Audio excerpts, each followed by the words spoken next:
Shalom, kami menyambut saudara sekalian dan juga bagi Anda yang baru pertama kali bergabung dalam ibadah online GBI Bethel.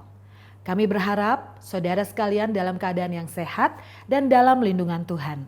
Bagi yang baru pertama kali bergabung dan juga bagi Anda yang rindu untuk didoakan dan dilayani, dapat mengirimkan komen pada kolom chat. Sebelum kita mengikuti ibadah ini, mari kita berdoa. Tuhan Yesus, kami mengucap syukur buat hari ini. Kami bisa berkumpul kembali untuk melakukan ibadah hari ini Tuhan. Bapa, kiranya penyertaan Tuhan nyata atas kami, sehingga ibadah hari ini bisa berjalan dari awal sampai akhir dengan lancar.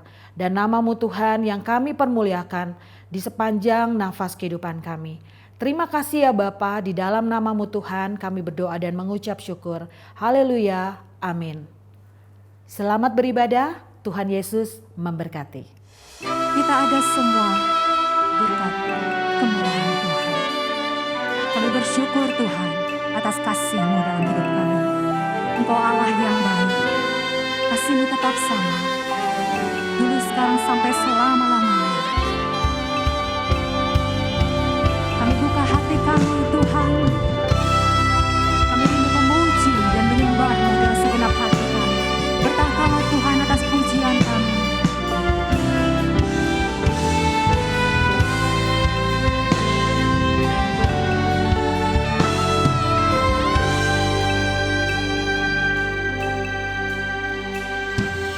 Kau hiasi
kami mengangkat kedua tangan kita tinggi di hadapan Tuhan. Semua berkat kemurahan Tuhan, semua berkat anugerah Tuhan kita ada saat ini. Mari kita pujikan pujian ini dengan segenap hati. Ini umat-Mu Tuhan. Saat ini umat-Mu Tuhan. Terima kasih Tuhan atas kebaikan-Mu. Terima kasih Tuhan atas kemurahan-Mu. Katakan terima kasih. Terima kasih Yesus, Engkau sangat baik, teramat baik bagiku. Aku ada saat ini, semuanya karena kasih-Mu. Aku hidup hari ini, semua berkat kemurahan-Mu. Terima kasih Yesus, Engkau sangat baik, teramat baik. Aku ada saat ini, semuanya karena kasih-Mu. Aku hidup hari ini, semua berkat kemurahan-Mu. Terima kasih Yesus, Engkau sangat baik, teramat baik bagiku. Yesus, Engkau sangat baik, teramat baik bagiku. Yesus, Engkau sangat baik, teramat baik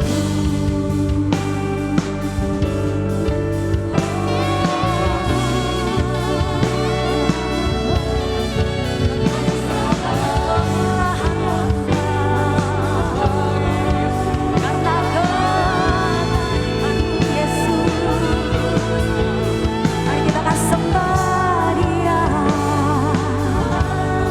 dengan sembah yang terbaik. Semua syukur yang terbaik bagi Tuhan kita yang baik. Ini kami Tuhan, kami mengasihi-Mu lebih dari apapun Tuhan. Kami bersyukur Tuhan atas kebaikan-Mu Yesus. Terima kasih Tuhan.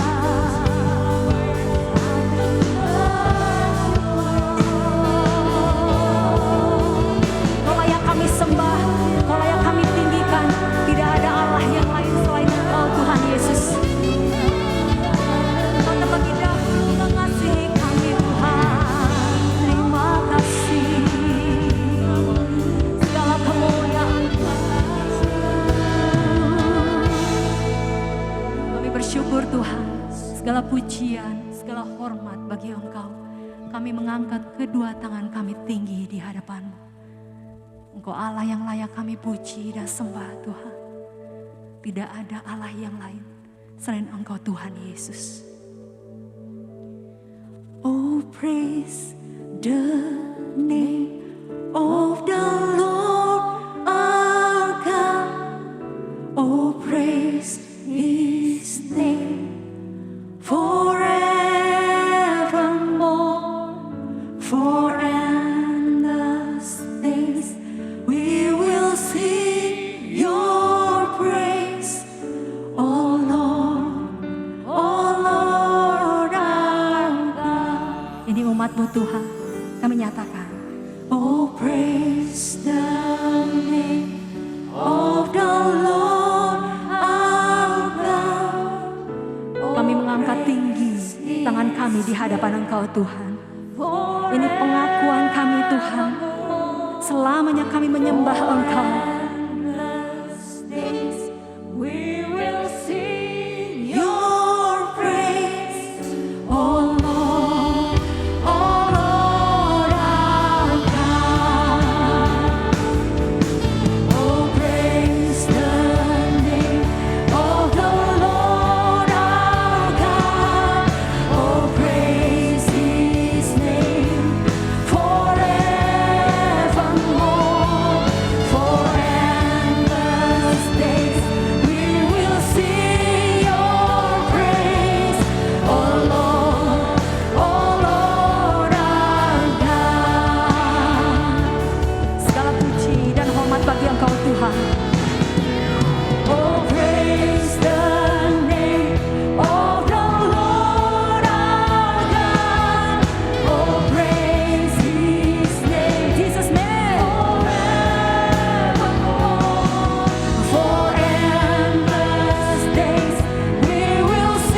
Kami siap memuji Engkau lebih lagi.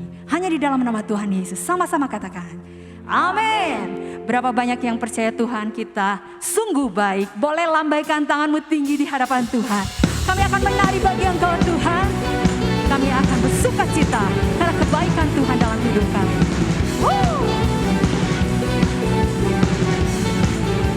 Bukti karyamu, bukti karyamu nyata. Dari hari ke hari, besar cintamu nyata. Dari generasi ke generasi, dari generasi ke generasi. Angkat tanganmu tinggi di hadapan Tuhan. Kau angkat sakitku, imani pujian ini dengan segenap hati. Kau angkat beban hidupku. Tuhan Yesus sungguh baik, sangat baik, teramat baik. Tuhan Yesus sungguh dahsyat, sangat dahsyat, teramat dahsyat. Yang percaya Tuhan Yesus dahsyat, sorakan haleluya, haleluya. Bukti karyamu, bukti karyamu nyata. Dari hari ke hari, besar cintamu Tuhan, besar cintamu nyata. Dari generasi ke generasi, dari generasi ke generasi. Angkat tanganmu tinggi di hadapan Tuhan. Kau angkat sakitku Tuhan, kau angkat beban hidupku Tuhan, kau angkat beban hidupku. Tuhan Yesus sungguh baik, sangat baik, teramat baik. Tuhan Yesus sungguh dahsyat, sangat dahsyat, teramat dahsyat. Sambil bertepuk tangan, teman. Yesus sangat baik, teramat baik. Tuhan Yesus sungguh dahsyat, sangat dahsyat, teramat dahsyat. Engkau Allah yang dahsyat Tuhan. Dulu sekarang sampai selama-lamanya, kasih-Mu tetap sama Tuhan. Beri sorak kemuliaan bagi Tuhan kita yang dahsyat. Haleluya. Berapa banyak yang percaya Tuhan kita sungguh baik. Boleh angkat kedua jempol tinggi di hadapan Tuhan. Kita akan sama-sama pujikan pujian ini. Come on. Sama-sama katakan. Tuhan Yesus. Ini umat-Mu Tuhan. Bisa lebih keras lagi buat Tuhan kita.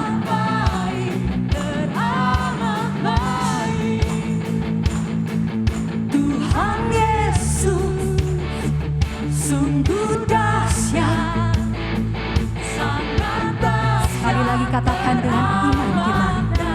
Ini umat-Mu Tuhan. Sambil lambaikan kedua tangan. Sungguh baik, sangat baik, teramat baik. Tuhan Yesus sungguh Kau Allah yang dahsyat Tuhan, sangat dahsyat, teramat dahsyat. Tuhan Yesus sungguh baik, sangat baik.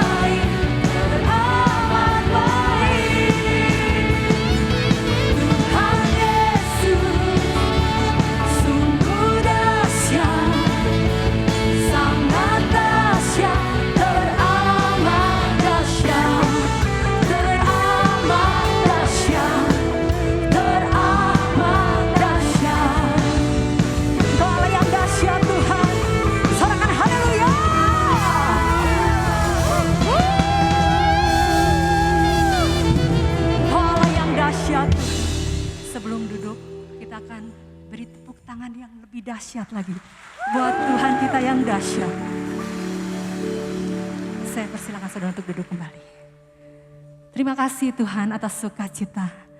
Saat ini kami percaya, kami hidup karena percaya akan kuasa-Mu.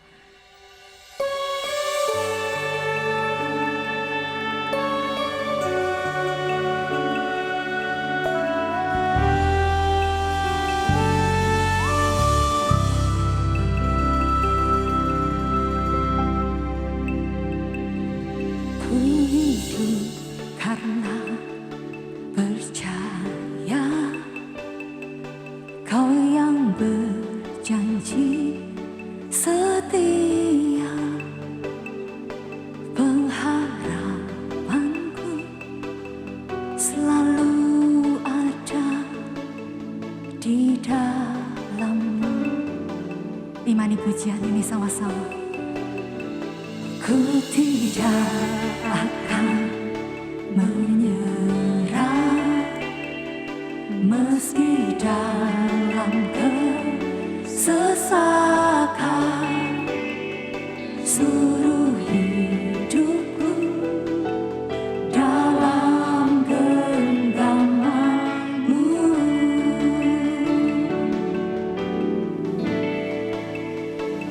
Aku punya Tuhan yang besar, yang telah berjanji dan sanggup menggenapi imanku, bersepakat percaya kuasa-Nya.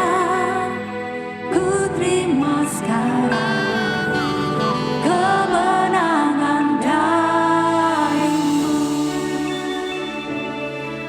Kami terima kemenangan dari Engkau Tuhan. Engkaulah sumber kehidupan kami Bapa. Ku tidak akan menyerah meski dalam kesesakan, seluruh hidupku dalam genggaman-Mu.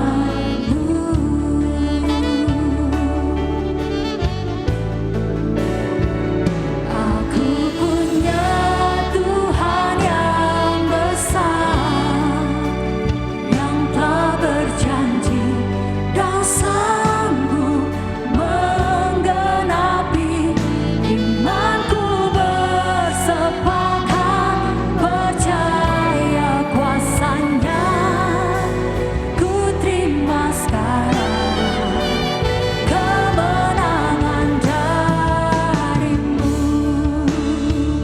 Aku punya Tuhan yang besar, yang telah berjanji dan sanggup menggenapi imanku, bersepakat percaya kuasa-Nya.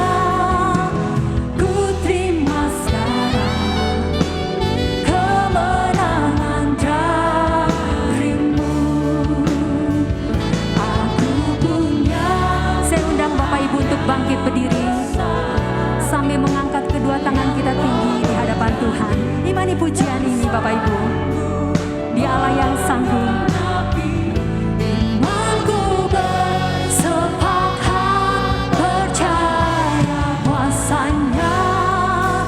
Ku terima sekarang kemenangan dari-Mu.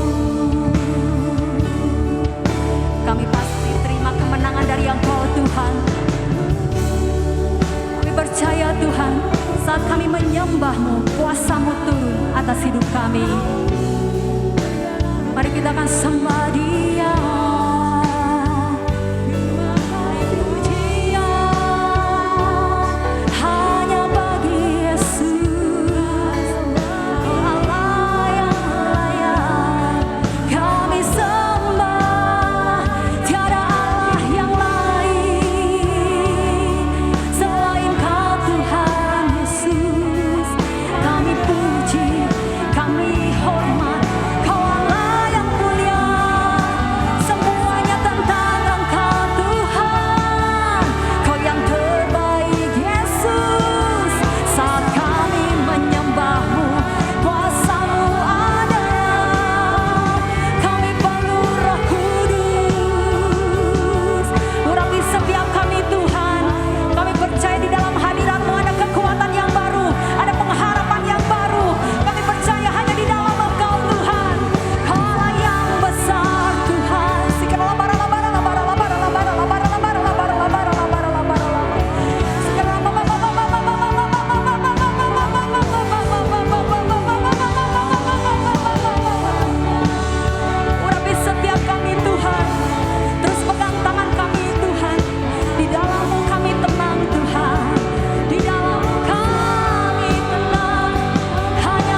Haleluya, kita sudah diberkati dengan pujian dan penyembahan dan waktunya kita untuk mendengarkan firman Tuhan. Sebelum mendengarkan firman Tuhan, mari kita sama-sama berdoa. Tuhan, pada hari ini kami selalu senantiasa mengucap syukur Tuhan atas kebaikan Tuhan. Dan bila pada saat ini kami mau mendengarkan firman Tuhan, Bapa jamah kami semua, buka hati dan pikiran kami, agar firman Tuhan yang kami dengarkan hari ini Tuhan menjadi rema dalam kehidupan kami. Dan tidak ada yang sia-sia. Terima kasih ya Bapa, di dalam nama Tuhan Yesus. Haleluya, amin. Baik, kita akan menyambut firman Tuhan hari ini yang akan saya beri judul Kuat dalam Tekanan.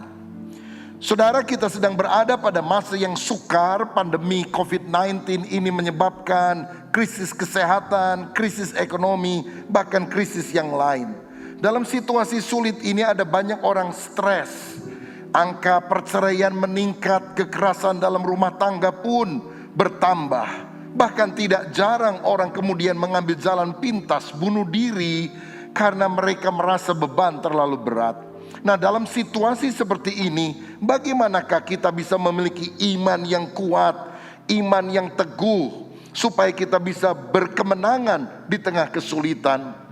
Kuncinya adalah kita harus punya sikap hati yang benar. Saya percaya sebetulnya bukan beban hidup yang berat yang membuat kita tertekan, tetapi lemahnya sikap kita terhadap diri sendiri. Itu yang menyebabkan kita tidak bisa menanggung masalah yang ada. Tahukah saudara bahwa batu yang paling murah di atas muka bumi itu adalah arang. Tapi batu yang paling mahal di atas muka bumi adalah berlian. Keduanya adalah batu. Dan unsur pembentuknya sama, karbon. Tetapi mengapa yang satu sangat murah, yang lain lebih mahal? Karena karbon itu kemudian ketika diproses cepat sekali menghasilkan arang. Tetapi karbon ketika ditekan ribuan tahun, bahkan di bawah bumi, panas bumi ribuan derajat, dia tetap bertahan. Itu kemudian menghasilkan berlian, diamond. Saya percaya di tengah kesulitan ada orang akan muncul seperti arang yang murah harganya karena tidak mau diproses. Tapi ada orang-orang lain yang akan muncul bagaikan diamond, berlian, karena dia tangguh di tengah proses yang ada. Nah saudara, firman Tuhan khususnya di dalam 2 Timotius pasal yang kedua ayat 1-6 menunjukkan kepada kita beberapa sikap yang kita harus miliki sebagai anak Tuhan, supaya kita bisa berdiri tangguh di tengah kesulitan, muncul seperti diamond dan bukan seperti arang. Ayat 1 berkata, sebab itu hai anakku, jadilah kuat oleh kasih karunia dalam Kristus Yesus. Tuhan mau kita stand strong, berdiri teguh menghadapi segala tantangan, bukan dengan kekuatan diri, tetapi dengan kasih karunia Tuhan. Segala perkara dapat kutanggung di dalam Yesus yang memberikan kekuatan kepadaku. Caranya kita harus mengikuti sikap dari 3 contoh yang diberikan. Yang pertama, kita harus bersikap seperti prajurit, ayat 3 dan 4. Ikutlah menderita sebagai seorang prajurit yang baik dari Kristus Yesus. Seorang prajurit yang sedang berjuang tidak memusingkan dirinya dengan soal-soal penghidupannya, supaya dengan demikian ia berkenan kepada komandannya. Kalau kita mau kuat, mentalitas kita harus mentalitas prajurit, pejuang, orang yang militan. Prajurit itu adalah orang yang rela menderita, dikirim berbulan-bulan ke medan peperangan dengan fasilitas yang tidak baik, dengan makanan yang seadanya, tidak enak. Bahkan seringkali mereka mati, tidak pernah pulang lagi ke rumahnya. Tetapi kita menganggap mereka pahlawan karena mereka berjasa, karena mereka rela mengorbankan dirinya untuk kepentingan orang lain. Nah, 1 Petrus pasal 4 ayat 1 mencatat hal ini. Jadi karena Kristus telah menderita penderitaan badani, kamu pun harus juga mempersenjatai dirimu dengan pikiran yang demikian.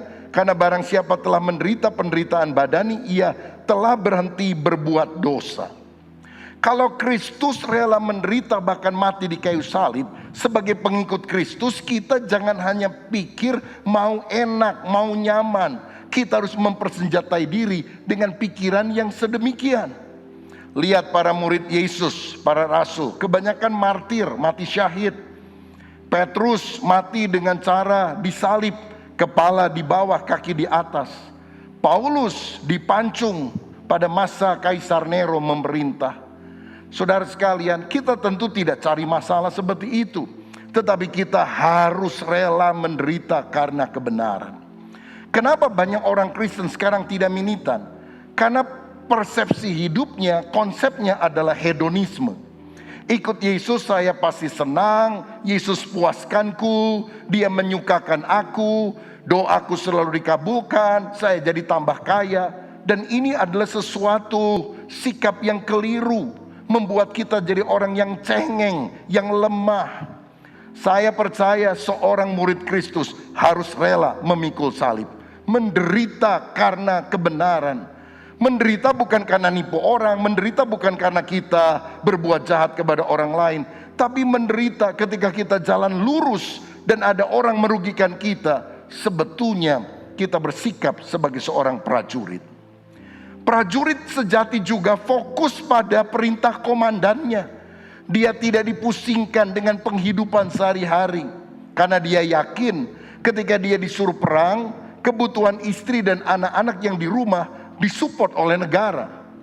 Saya percaya fokus kita juga pada masa kini adalah tertuju kepada Kristus dan kehendaknya. Dalam Kolose 3 dikatakan, carilah perkara yang di atas, jangan hanya yang ada di bumi. Pikirkanlah perkara yang di atas, bukan hanya perkara duniawi saja. Alkitab juga mencatat, cari dulu kerajaan Allah dan kebenarannya, maka semua yang lain akan ditambahkan kepada kita yang percaya kepada Dia. Saudara-saudara sekalian, jadi ini yang kita harus lakukan, fokus pada perintah Kristus, pada Sang Komandan kita. Itu yang membuat kita stand strong di antara kesulitan yang ada. Saya ingat satu kali Yesus berada di sebuah kampung Samaria. Dia merasa lapar, begitu juga murid-muridnya.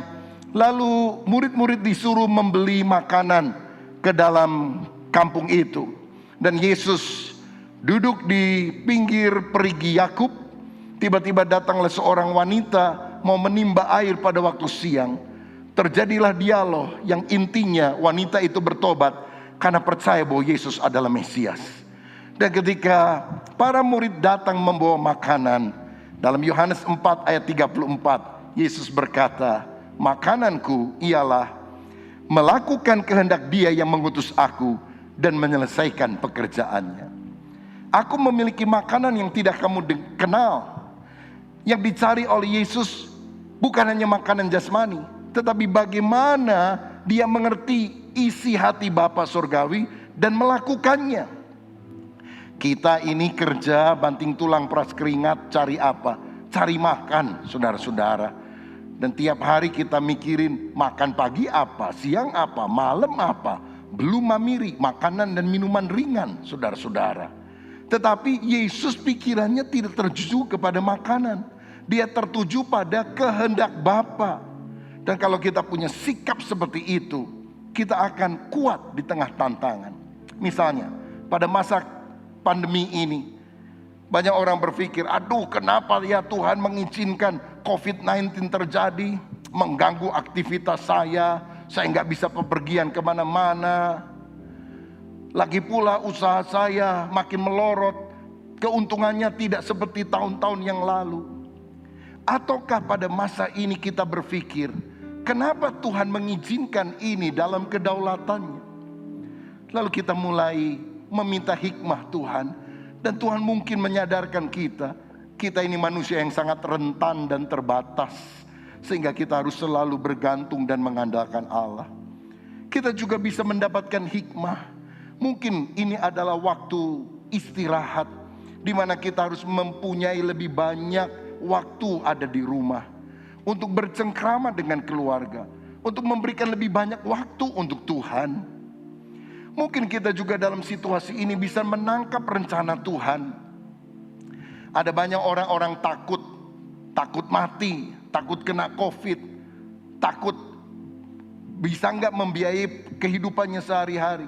Dalam dunia yang penuh dengan ketakutan, bukankah kita bisa melaksanakan kehendak Tuhan, membawa kabar baik kepada mereka yang membutuhkannya? Saudara-saudara, betapa kita harus punya sikap sebagai seorang prajurit yang tangguh. Nah, seorang prajurit adalah orang yang selalu siaga, berjaga-jaga, tidak lengah. Dalam 1 Petrus 5 ayat 8 firman Tuhan berkata demikianlah, sadarlah dan berjaga-jagalah, lawanmu si iblis berjalan keliling sama seperti singa yang mengaum-ngaum dan mencari orang yang dapat ditelannya. Kalau kita lengah, si iblis akan merugikan kehidupan kita. Sekian tahun yang lalu saya pernah mengunjungi sebuah tempat di Hawaii yang namanya adalah Arizona Memorial di Pearl Harbor. Saudara lihat gambar di depan ini, di bawah itu adalah kapal Angkatan Laut Amerika Serikat yang tenggelam, dan kemudian di atasnya dibuat bangunan lain untuk memorial, mengenang peristiwa tersebut. Pearl Harbor adalah pangkalan militer Amerika Serikat yang pada tanggal 7 Desember 1941 tiba-tiba ditembaki oleh lebih kurang 360 pesawat tempur Jepang tanpa pemberitahuan sebelumnya. Hanya 2 jam peristiwa pemboman itu terjadi, semua kapal yang dimiliki oleh Amerika tenggelam. 2.400 lebih tentara mati, ribuan yang lain luka-luka. Kenapa? Karena mereka tidak siap. Mereka tidak menduga akan diserang. Saudara, malam sebelum mereka diserang, pagi-pagi benar, mereka bikin pesta. Jadi nggak ada orang yang tahu bahwa mereka akan diserbu oleh musuh. Dan ketika radar melihat ada pesawat-pesawat yang menuju ke arah mereka, itu penjaga radarnya lihat, tapi tidak membunyikan alarm tanda bahaya. Karena apa? Mereka pikir ini teman-temannya pesawat Amerika akan datang ke Hawaii juga untuk pesta sama mereka. Bayangkan. Sehingga ini benar-benar adalah sebuah pertempuran tanpa perlawanan sama sekali. Ribuan orang mati karena lengah. Itu sebabnya 1 hari kemudian Amerika mengumumkan mereka akan masuk dalam perang dunia yang kedua, melawan Jerman, melawan Jepang, dan yang lain. Saudara, kita jangan sampai lengah seperti peristiwa Pearl Harbor ini. Harus selalu sadar, tiap hari iblis berusaha untuk menjatuhkan kita. Nah, di dalam Efesus 2 ayat 1-3 ada 3 musuh rohani yang kita harus pahami. Yang pertama adalah hawa nafsu daging, yaitu sifat manusia lama kita. Jadi kadang-kadang kita punya nafsu amarah, nafsu birahi. Seringkali ini nafsu liar yang menyerang pikiran kita. Karena pikiran adalah medan peperangan yang sangat berbahaya, yang harus kita jaga. Caranya bagaimana? Salibkan keinginan hawa nafsu daging. Jadi kalau ada nafsu yang bergejolak dan kita tahu tidak sesuai dengan firman Tuhan, jangan diikuti, jangan dituruti, dimatikan dalam nama Yesus. Keluar engkau setan. Biar pikiranku bersih, aku adalah ciptaan baru di dalam Tuhan Yesus. Yang kedua, musuh kita adalah jalan dunia, yaitu lingkungan kafir yang memiliki values, nilai-nilai dan gaya hidup, lifestyle duniawi yang berbeda dengan apa yang diajarkan oleh Alkitab. Dan untuk kita bisa menang, kita harus tahu dan berpegang pada firman supaya kita tidak disesatkan oleh iblis. Dan musuh kita yang ketiga adalah roh-roh jahat, setan dan anak buahnya yang berusaha menjatuhkan kita. Karena itu Efesus 6 mengajarkan supaya kita mengenakan selengkap senjata Allah. Dan ditambah dengan doa, sebab doa akan memberikan energi kepada kita untuk kita berkemenangan. Karena itu saudara, dalam situasi sulit semacam ini, mari kita tingkatkan doa bersama agar roh kita menyala-nyala, tidak padam. Yang kedua, untuk kuat di tengah tekanan, maka kita harus bersifat seperti olahragawan, seorang atlet. Ayat 5 dikatakan demikian. Seorang olahragawan hanya dapat memperoleh mahkota sebagai juara apabila ia bertanding menurut peraturan-peraturan olahraga. Salah satu hal yang menarik dari seorang atlet adalah dia tidak akan pernah meraih mahkota kalau dia tidak mau berdisiplin melatih diri setengah mati sebelum pertandingan itu berlangsung. Disiplin artinya saya harus melakukan ini walaupun kadang-kadang saya tidak ingin melakukan. Misalnya, kalau orang biasa kerja 8 jam sehari, atlet juga harus berlatih minimal 8 jam sehari. Bangun lebih pagi, lari, olahraga. Misalnya mau jadi juara badminton, dia tiap hari 8 jam mesti kejar bulu ayam tuh saudara, dari kiri ke kanan, muka ke belakang. Coba tanya sama juara badminton, kamu bosen gak kejar-kejar bulu ayam? Ya pasti bosen juga saudara. Aduh, enakan dia ya pergi ke mall, enakan dia ya bisa makan minum. Tapi orang yang kemudian bilang, udahlah, gak usah latihan, langsung aja nanti main, gak akan pernah jadi juara. Juara kampung aja kagak, apalagi juara dunia. Tapi orang yang disiplin, dia akan memperoleh kemenangan yang luar biasa. 1 Korintus 9 ayat 25 berkata demikian. Tiap-tiap orang yang turut mengambil bagian dalam pertandingan menguasai dirinya dalam segala hal. Mereka berbuat demikian untuk memperoleh sesuatu mahkota yang fana, tetapi kita untuk memperoleh suatu mahkota yang abadi. Orang memperebutkan satu hadiah yang fana, tapi kita memperebutkan hadiah yang abadi. Karena itu apa yang kita harus lakukan? Disiplin. Saya ingat di Amerika Serikat ada seorang pelari wanita yang namanya adalah Wilma Rudolph. Dia dilahirkan dalam sebuah keluarga yang miskin sebetulnya. Dan pada waktu dia berusia 4 tahun, dia sakit polio sampai kakinya mengecil dan dia lumpuh. Cukup lama dia lumpuh dan bertahun-tahun dia diobati, harus berjalan pakai tongkat penyangga, ditopang dengan besi. Usia 12 tahunan dia kemudian bisa mulai jalan kembali. Di usia remaja dia berkata kepada orang tuanya, "Papa, Mama, saya ingin jadi atlet pelari nasional."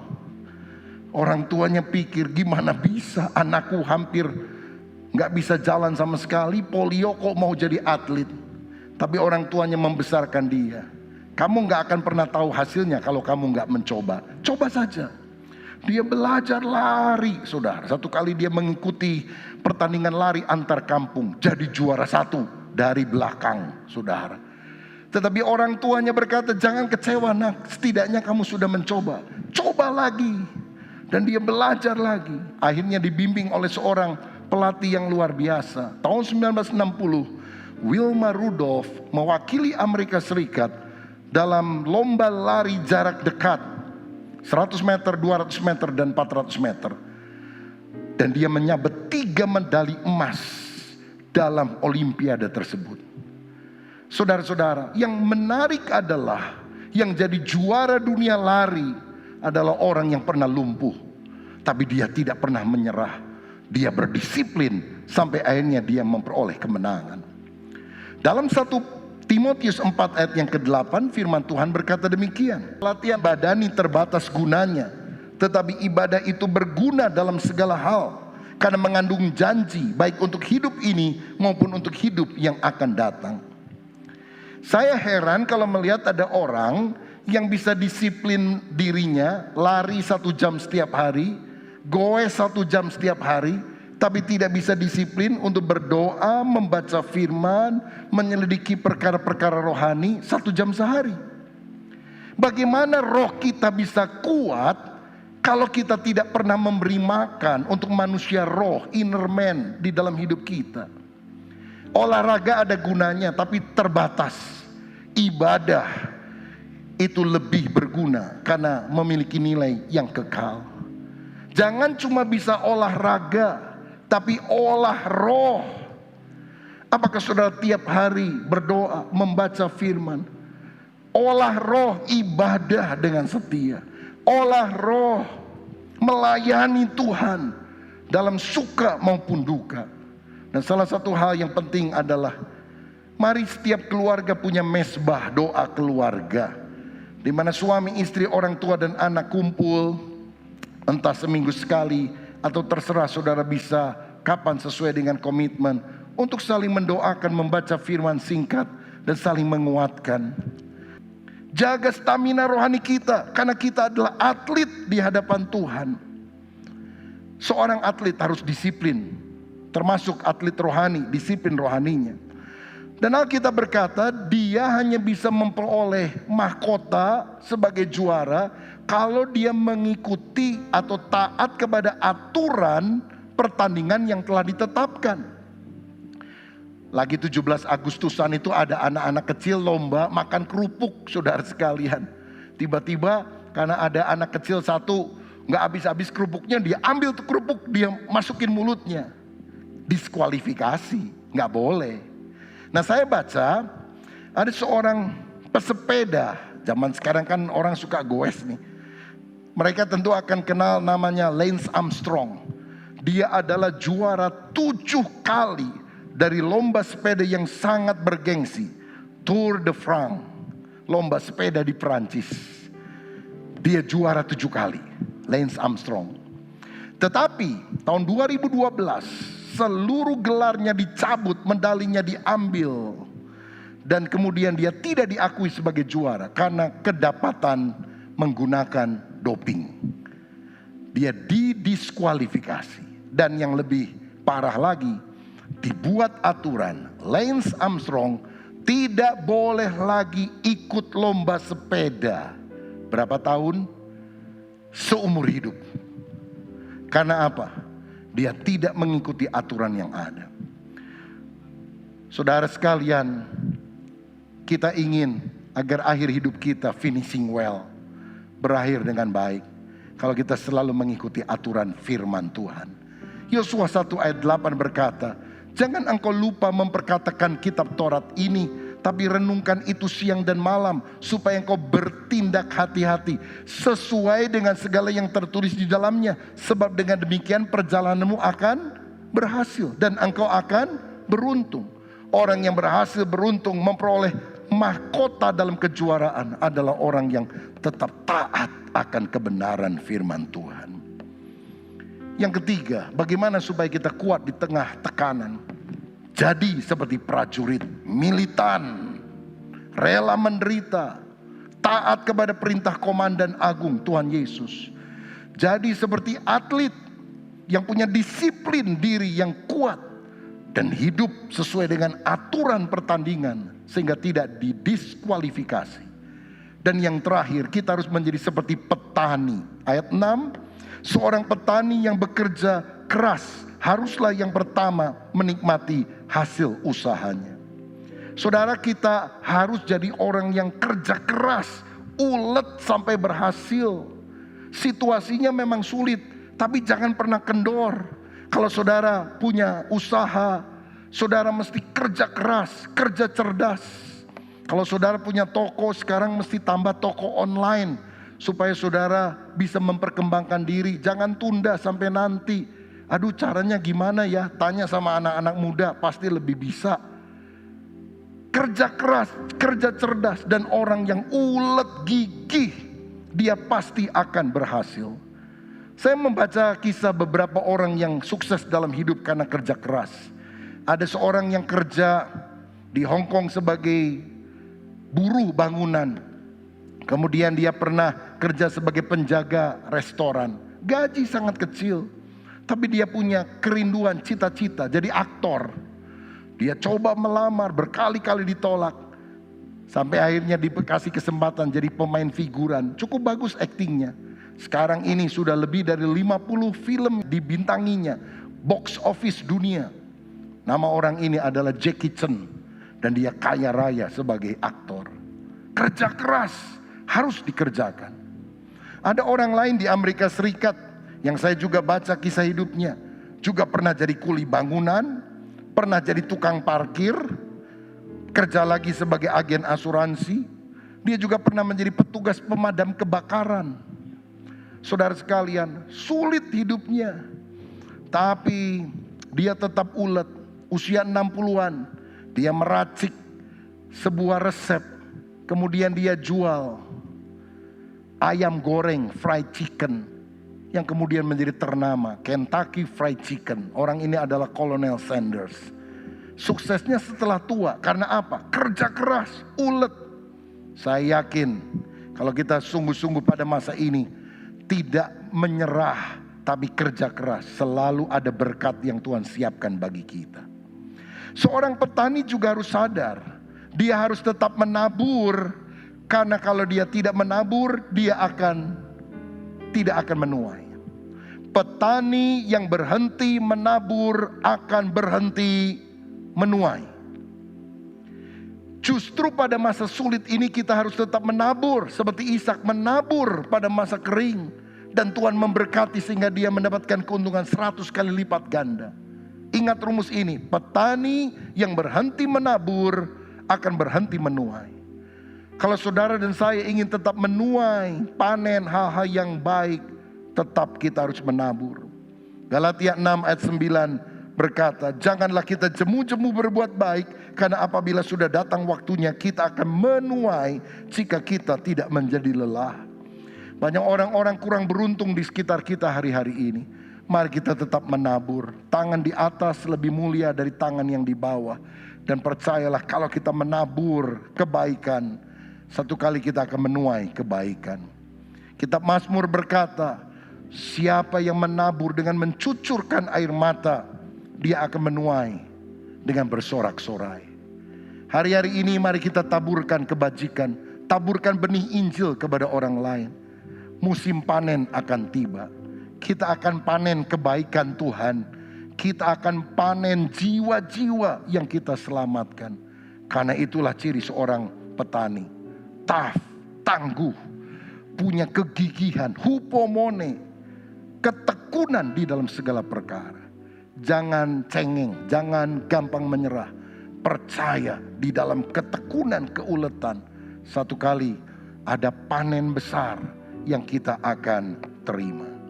Ayat penutup mari kita baca bersama-sama 1 Korintus 15 ayat 58 yang berkata demikian. 2, 3. Karena itu saudara-saudaraku yang kekasih, berdirilah teguh, jangan goyah, dan giatlah selalu dalam pekerjaan Tuhan.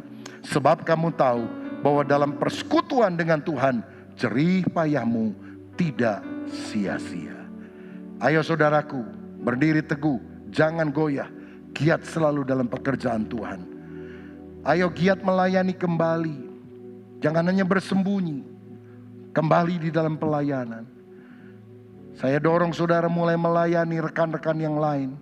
Misalnya di dalam kelompok sel online. Mari kita tetap berkobar. Karena siapa yang setia menabur, pasti dia akan menuai. Jadilah kuat di tengah tekanan. Tuhan Yesus memberkati kita semuanya. Berikan tepuk tangan yang meriah. Biarkan ku berjalan sendiri. Kaulah Yesus yang setia bagiku.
sendiri.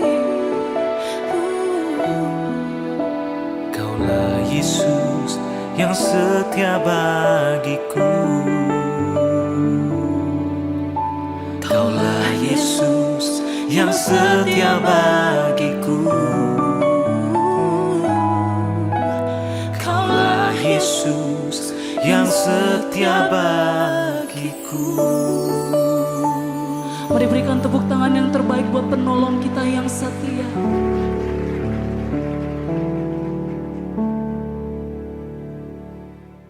Mari kita akhiri ibadah kita ini di dalam doa. Kita menaikkan syukur kepada Dia atas kebaikannya bagi kita. Bapa Surgawi, terima kasih karena ibadah ini Tuhan pimpin, Tuhan sertai dari awal sampai pada akhirnya. Terima kasih untuk setiap pujian yang kami naikkan kepadamu. Terima kasih untuk firman-Mu yang sudah Engkau perdengarkan bagi kami. Engkau juga menerima persembahan kami. Biarlah semuanya menjadi sesuatu yang berkenan di hadapan Tuhan. Tuhan, kami mengakhiri ibadah kami ini Tuhan, dengan memohon berkat-Mu turun atas setiap kami. Kekasih-kekasih Tuhan, terimalah berkat dari Allah Bapa Surgawi, kasih sayang dan karunia dari Tuhan kita Yesus Kristus, persekutuan dan pengurapan yang baru dari Roh Kudus, berkat Allah Tritunggal yang kami terima hanya di dalam nama Tuhan Yesus Kristus. Semua kita yang percaya dan diberkati, mari katakan, amin. Tuhan memberkati kita sekalian, sampai berjumpa lagi.